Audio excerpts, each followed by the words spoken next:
Dalam hubungan suami istri sih udah biasa yang terjadi namanya pertengkaran. Bahkan sudah bisa dikatakan hal biasa kalau suami pulang malam, terus ya namanya cowok kan, suka keliaran kemana-mana sampai malam-malam, terus sampai rumah dimarahin istri, dijewer istri, sampai akhirnya nggak diperbolehin keluar rumah lagi. Wajar. Istri marah itu karena care ya, bukan karena macam-macam. Tapi kali ini ada kasus aneh. Adalah kasus seorang istri yang dituntut 1 tahun penjara karena memarahi suami yang pulang dalam keadaan mabuk. Gimana tuh ceritanya? Sebuah hal yang wajar dan biasa, yaitu istri memarahi suami. Catat, cuma memarahi ya, gak sampai pukulan fisik. Itu pun marah karena suaminya pulang mabuk. Dan istrinya dituntut 1 tahun penjara dengan alasan KDRT psikis. Cuma di negeri Wakanda ada hukuman seperti itu guys. Bagaimana kronologi kejadiannya? Anda di acara Monton, Remo Nonton. Kita bersama Doge. Ayo kita mabok.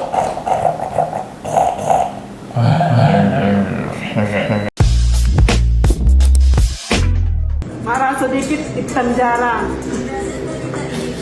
Jadi saya punya 2 anak di rumah saya. Sebagai ayah, sebagai ibu, dituntut 1 tahun.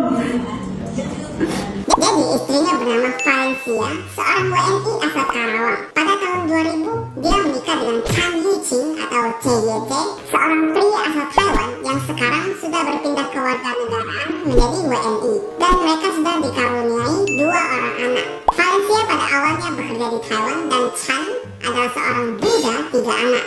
Di awal pernikahan, Valencia merasa dibohongi oleh Chan yang sebelumnya mengaku sebagai duda tanpa anak. Mahar emas dan uang yang dibawa ke Pontianak untuk meminang Valencia diketahui ternyata cuma pinjaman. Sehingga ketika Valencia dibawa menetap ke Taiwan, Valencia harus membayar hutang dari tahun 2000 sampai tahun 2005 bekerja sebagai buruh tani, buruh pabrik, dan berjualan untuk membayar hutang itu. Dasar laki miskin.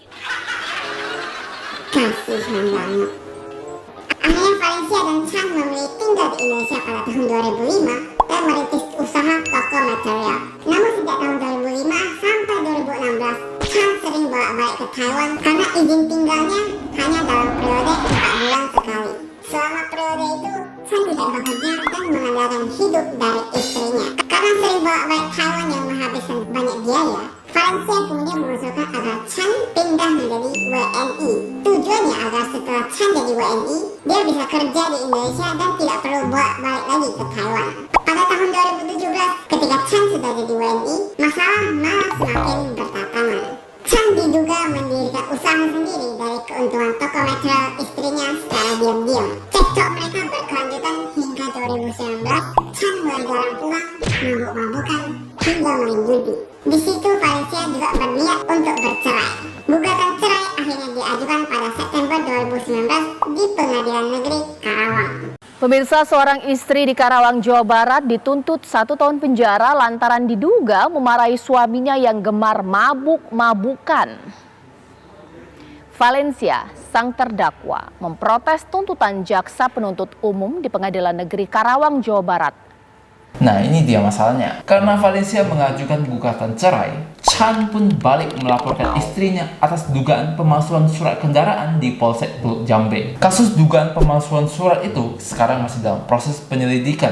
Kemudian pada Januari 2020, Pengadilan Negeri Karawang mengabulkan gugatan cerai Valencia terhadap Chan. Hak asuh 2 anak berada di tangan Valencia dan Chan pun diminta membayar biaya hidup 2 anak itu sebesar 13 juta per bulan. Banyak banget.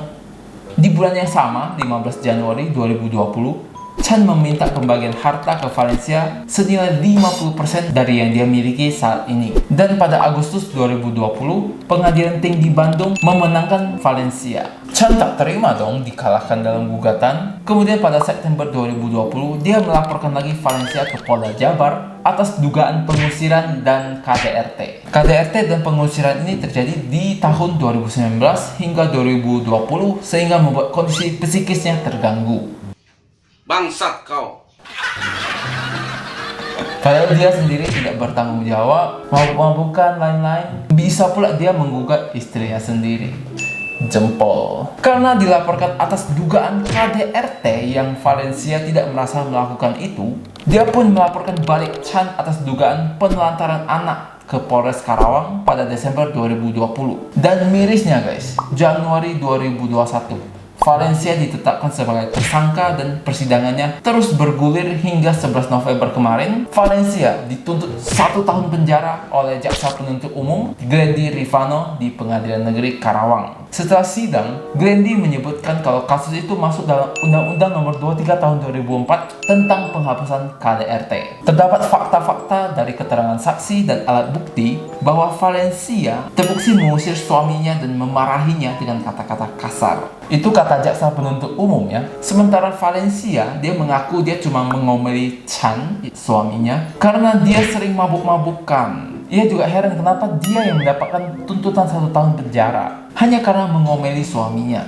Dituntut sampai 1 tahun, suami mabuk-mabukan. Istri marah malah dipidanakan. Ini diperhatikan ya ibu-ibu se-Indonesia. Kalau suami pulang mabuk-mabukan, duduk manis di rumah, nyambut dengan baik. Marah sedikit di penjara loh guys. Tidak boleh marah suami kalau suaminya pulang mabuk-mabukan.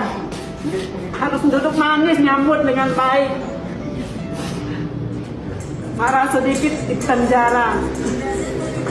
Setelah kasus ini viral karena ketidakadilan, Kejaksaan Agung pun melakukan penyelidikan dan menemukan dugaan pelanggaran dalam penanganan kasus tersebut. Akhirnya, Kejagung pun menonaktifkan JPU, Jaksa Pengadilan Umum Karawang, dan Kapolda Jabar ikut memeriksa 3 penyidik lain yang memproses hukum kasus tersebut.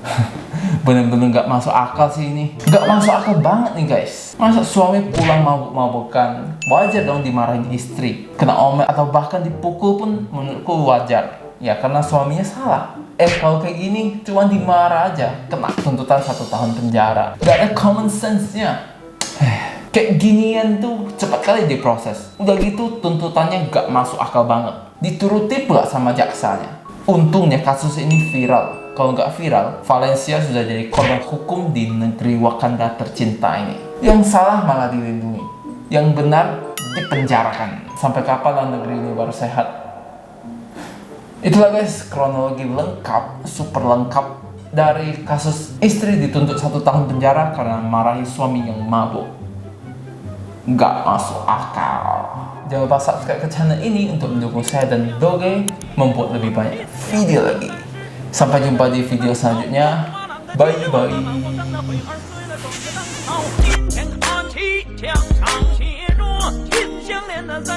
22岁了，装个蛋炒，驸马郎的气质旺啊，满皇上的回2岁了，装。